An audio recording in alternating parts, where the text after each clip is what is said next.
नमस्कार विद्यार्थी मित्रांनो, ब्रेस एज्युकेशन अकॅडमी मध्ये आपल्या सर्वांचं स्वागत आहे. मी सुचेंद्र देशमुख आणि आज आपण बघणार आहोत पार्ट 2 कशाचा, तर PSIR जो पॉलिटिकल सायन्स आणि इंटरनॅशनल रिलेशन जो आपला वैकल्पिक विषय ऑप्शनल विषय आहे त्याचा पार्ट सेकंड आपण आज पाहणार आहोत. या अगोदरच्या पार्ट मध्ये आपण पेपर फर्स्ट पाहिलेला आहे. पेपर फर्स्ट मध्ये जो सिलेबस येतो, ओके, पेपर फर्स्ट मध्ये दोन भाग पडतात, political theory and Indian politics, आणि सेकंड जो भाग आहे तो इंडियन गव्हर्नमेंट अँड पॉलिटिक्स. हे आपण फर्स्ट पेपर मध्ये पाहिलेले आहेत. आज आपण पाहणार आहोत सेकंड पेपर. हा political science and international relation जो पेपर आहे तो UPSC आणि MPSC या दोन्ही स्पर्धा परीक्षांमध्ये उपयोगासाठी ऑप्शनल म्हणून आपल्याला दिलेला आहे. ओके, आपण हा ऑप्शनल म्हणून चूज करू शकतो. परत सांगतोय, हा ऑप्शनल मुलांचा हा ऑप्शनल निवडण्याकडे भरपूर मोठा कल आहे, कारण हा ऑप्शनल डायरेक्टली आपल्या स्टॅटिक जो GS चा सिलेबस आहे, स्टॅटिक GS सिलेबस लिंक करत आहे, आणि त्याचबरोबर हा इतर ऑप्शनलच्या मानाने तुलनेने स्कोरिंग आणि सोपा आहे. याच्यामुळे भरपूर मुलांचा कल हा ऑप्शनल घेण्याकडे आहे. तर आपण बघूयात पॉल सायन्स आणि इंटरनॅशनल रिलेशन जो ऑप्शन आहे, ओके, त्याच्यामधला आपण पॉलिटिकल थिअरी आणि इंडियन पॉलिटिक्स आपण पाहिलेला आहे. त्याचबरोबर इंडियन गव्हर्नमेंट आणि पॉलिटिक्स सुद्धा आपण पाहिलेला आहे. आज आपण पाहणार आहोत सेकंड पेपर कशाचा, तर PSIR जो ऑप्शनल आहे त्याचा सेकंड पेपर पाहणार आहोत. सेकंड पेपर मध्ये काय सांगितलेलं आहे, comparative political analysis and international politics. Okay, comparative politics and international relation हे आपल्याला पाहायचं आहे. त्याच्यामध्ये फर्स्ट पार्ट आहे comparative political analysis and international politics. याच्यामध्ये आपल्याला बघायचं आहे कंपॅरेटिव्ह पॉलिटिक्स म्हणजे काय आहे. ओके, कंपॅरेटिव्ह पॉलिटिक्स बघायचं आहे. त्याचबरोबर आपल्याला काय पाहायचं आहे, तर नेचर अँड मेजर अप्रोचेस पाहायचे आहेत. कशाचे, political economy and political sociology perspective, limitation of the comparative method हे पाहायचं आहे. सेकंड आहे स्टेट इन कंपॅरेटिव्ह पर्स्पेक्टिव्ह पाहायचं आहे. Characteristic and changing nature of the state in capitalist and socialist economy and advanced industrial developing society. काय पाहायचं आपल्याला, लक्षात आलं. स्टेट, आता इथे स्टेट म्हणजे काय, आपलं जसं आपण स्टेट म्हणतो, स्टेटची डेफिनेशन इथे एक नेशन म्हणून होते. Okay, state as a nation. काय पाहिजे, कंपॅरेटिव्ह पर्स्पेक्टिव्ह, कशा काय पाहिजे त्याच्यामध्ये, कॅरेक्टरिस्टिक पाहिजे and changing nature of the state, capitalist and socialist economy, okay, and advanced industrial and developing societies हे पाहायचं आहे. त्याचबरोबर आपल्याला पाहायचं आहे politics of representation and participation. Political representation and participation कसं आहे असतं. ओके, कशामध्ये, political parties, pressure group, social movement and advanced industrial and developing society, ज्याच्यामध्ये या म्हणजे या सर्व जे घटक आहेत ते पॉलिटिकल रिप्रेझेंटेशन कसं करतात हे आपल्याला पाहायचं आहे या पॉइंट मध्ये. याच्यानंतर globalisation, responses from developed and developing countries हे आपल्याला ग्लोबलायझेशन मध्ये पाहायचं आहे. डेव्हलप म्हणजे कुठल्या, जे US सारख्या, ज्या USA सारख्या ज्या डेव्हलप कंट्रीज झालेल्या आहेत, आणि डेव्हलपिंग सोसायटीज म्हणजे कुठल्या आहेत, जसं की इंडिया आहे, बांगलादेश आहे, म्यानमार आहे, या कुठल्या आहेत, डेव्हलपिंग कंट्रीज आहेत. ओके, हे आपल्याला पाहायचं आहे. ग्लोबलायझेशन मध्ये ते रिस्पॉन्सेस कसे आहेत ते पाहायचं आहे. Approaches to the security international relation, काय पाहिजे, अप्रोचेस पाहिजे आहेत to the study of international relation study करण्यासाठी. ओके, कुठले कुठले अप्रोचेसनी इंटरनॅशनल रिलेशनची स्टडी केली जाते हे आपल्याला याच्यामध्ये पाहायचं आहे. कुठले कुठले अप्रोचेस आहेत तिथे दिलेले आहेत आपल्याला. आयडियलिस्टिक अप्रोच आहे, ओके, रिअलिस्टिक अप्रोच आहे, त्याच्यानंतर मार्क्सिस्ट हा अप्रोच आहे, फंक्शनलिस्ट अप्रोच आहे, आणि सिस्टीम थेअरी. या एवढ्या अप्रोचेस किंवा थेअरीने आपल्या इंटरनॅशनल रिलेशनची स्टडी केली जाते. हे पाहायचं आपल्याला. की concept in international relation, okay, national interest असेल, सिक्युरिटी अँड पॉवर असेल, बॅलन्स ऑफ पॉवर असेल, डिटरन्स असेल, ट्रान्झिशनल ऍक्टर अँड कलेक्टिव्ह सिक्युरिटी असेल, world capitalist economy and globalisation. काय सांगितलेलं आहे, की कन्सेप्ट इन इंटरनॅशनल रिलेशन. कळाला, कुठले की कन्सेप्ट आहेत महत्वाचे, कुठले कुठले परत एकदा सांगतोय मी, लक्ष द्या इकडे. आपल्याला सर्व सिलेबस मध्ये डिटेल मध्ये पाहायचं आहे.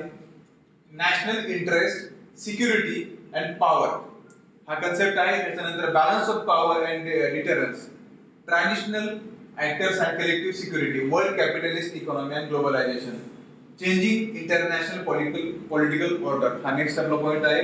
याच्यामध्ये काय पाहायचं आपल्याला, rise of super power. Okay, rise of super power पाहायचं आहे. कशामध्ये, चेंजिंग इंटरनॅशनल पॉलिटिकल ऑर्डर मध्ये. त्याच्यानंतर स्ट्रॅटर्जीज आणि आयडिओलॉजीज पाहिजे आहेत. काय पाहिजे आहेत आपल्याला?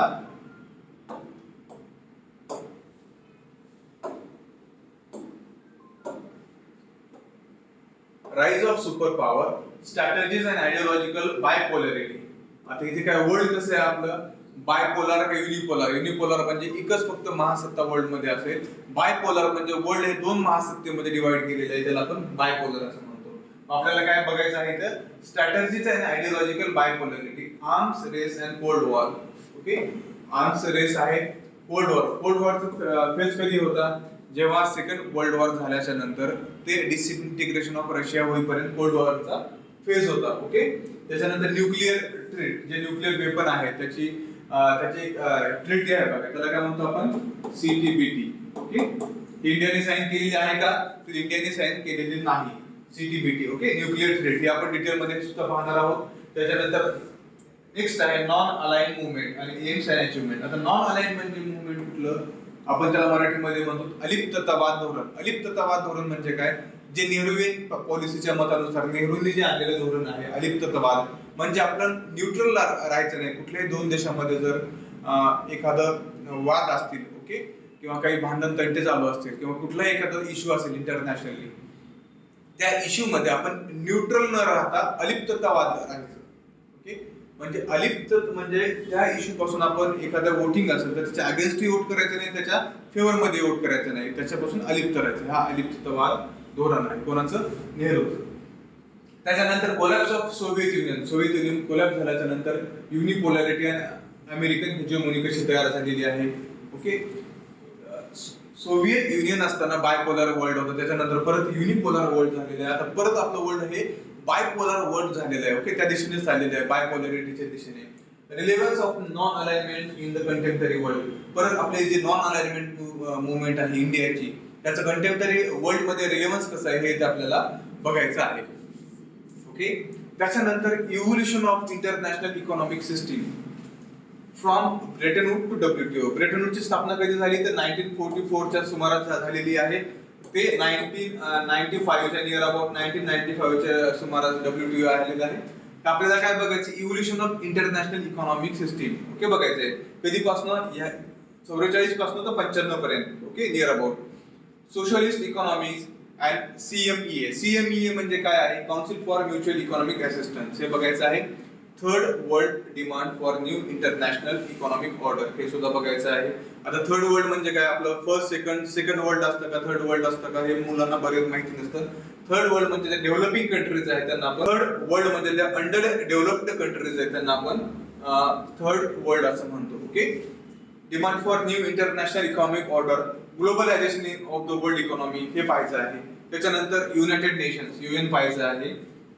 In which stage the role and actual record, specialized UN agencies, aims and functioning need for UN reforms, हे पाहायचं आहे.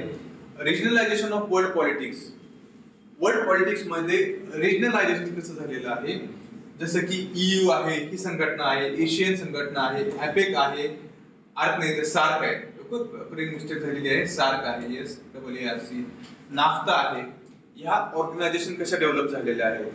ओके, म्हणजे ह्या एका देशांनी सोबत येऊन किंवा देशांनी आपले इकॉनॉमिक असेल, त्याच्यानंतर सोशल असेल किंवा मिलिटरी पॉवरसाठी या ऑर्गनायझेशन तयार केलेले आहेत. जसं की युरोपियन देशामध्ये सर्व हे EU मध्ये संघटित झालेले आहेत.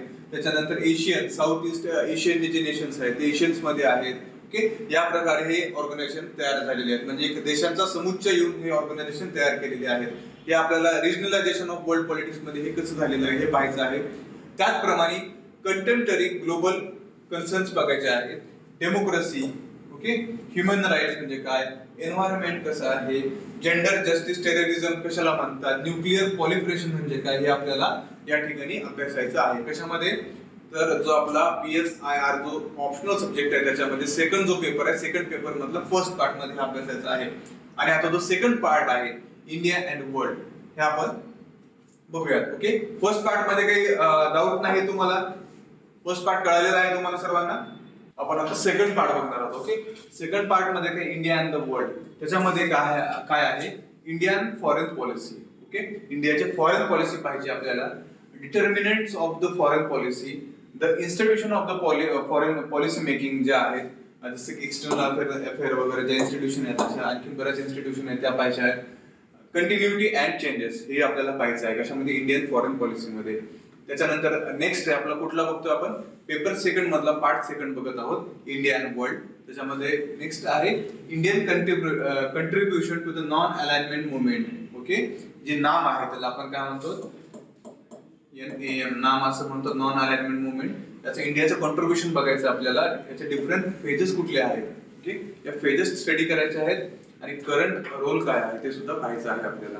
त्याचबरोबर इंडिया आणि साऊथ एशिया, इंडिया आणि साऊथ एशियामध्ये रिलेशन्स कसं आहे हे बघायचं आहे. त्याच्यामध्ये परत सब पॉईंट दिलेले आहेत आपल्याला. Regional cooperation, okay, SAARC, past performance and future perspective हे पाहायचं आहे. त्याचबरोबर South Asian free trade area हे पाहायचं आहे.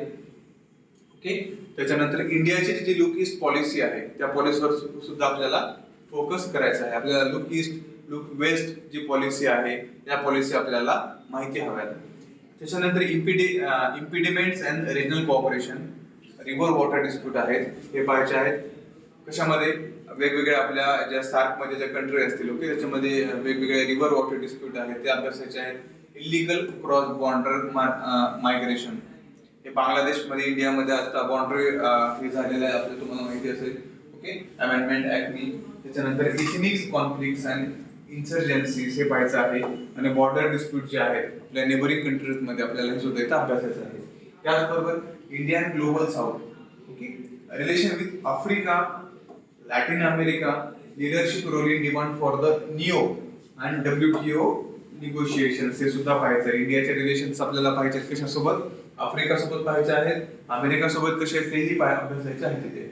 India global centre of power हे पाहायचं. याच्यामध्ये काय पाहायचं आपल्याला, USA, EU, Japan, China and Russia. काय पाहायचं, India global centre of power, India आणि बाकीचे जे global centre of power how the work हे पाहायचं. USA, EU, Japan, China and Russia. आपल्याला बघायचं India and UN system, role in UN peace keeping, demand for permanent seat in the security council. Okay, India नेहमी demand करत आहे की आम्हाला security council मध्ये आपल्या तुम्ही UNच्या सिक्युरिटीची काउन्सिल आहे त्याच्यामध्ये एक सीट द्या. याच्यासाठी इंडियाची नेहमी डिमांड असते. इंडिया अँड न्यूक्लिअर क्वेश्चन, म्हणजे या डिमांड कशामुळे असते आणि याचा आपल्याला फायदा काय होणार आहे हे आपण सिक्युरिटी काउन्सिल मध्ये आल्यामुळे हे आपल्याला इथे अभ्यासायचं आहे. त्याचप्रमाणे India nuclear question, changing perception and policy हे पाहायचं आहे. Recent development in India foreign policy काय पाहायचंय, recent development in Indian foreign policy मध्ये काय काय झालेले आहे. India position on the recent crisis in Afghanistan, अफगाणिस्तानमध्ये जे आता क्रायसिस झालेला आहे त्याच्यामध्ये, इराकमध्ये जे झालेलं आहे किंवा वेस्ट एशियामध्ये आहे, याच्यामध्ये इंडियाचे पोझिशन, इंडियाचं ओपिनियन काय किंवा इंडियाचे पोझिशन काय हे आपल्याला इथं अभ्यासायचं आहे. त्याचबरोबर West Asia growing relations with the US and Israel. Okay, Israel आणि US सोबत इंडियाचे रिलेशन ग्रोईंग कसे होत आहेत हे आपल्याला बघायचं, कशासोबत, US आणि इस्रायल सोबत. ओके, त्याचबरोबर vision of new world order हे सुद्धा आपल्याला ह्या सेकंड पेपर मध्ये अभ्यासायचं आहे. मित्रांनो, हा जो पेपर आहे तो PSIR चा सेकंड पेपर आहे. या पेपर मध्ये आपल्याला डिटेल मध्ये इंटरनॅशनल जे रिलेशन्स आहेत, इंटरनॅशनल ऑर्गनायझेशन आहेत, ओके, किंवा इंटरनॅशनल जे इश्यू आहेत, आणि सेकंड पार्ट मध्ये इंडियाच्या बाबतीमध्ये, ओके, जे साऊथ एशिया किंवा नॉन अलाइनमेंट मुवमेंट असेल, इंडिया आणि साऊथ एशियाचे रिलेशन्स आहेत, हे सर्व आपल्याला सेकंड पेपर मध्ये अभ्यासायचे आहेत. अशा पद्धतीने मी फर्स्ट आणि पेपर सेकंडचा जो सिलेबस तुम्हाला सांगितला, याने मला एक वाटतं की याने मुलांना हा सिलेबस मध्ये काय आहे, PSIR सिलेबस मध्ये काय काय दिलेलं आहे हे समजण्यास मदत होईल आणि त्यांना ऑप्शनल घेण्यामध्ये आणखीन थोडीशी माझी हेल्प होईल असं मला वाटतं. आजचा व्हिडिओ कसा वाटला हे मला नक्कीच सांगा आणि अधिक माहितीसाठी ब्रेस एज्युकेशन अकॅडमीला लाईक, शेअर आणि सबस्क्राईब करा. धन्यवाद.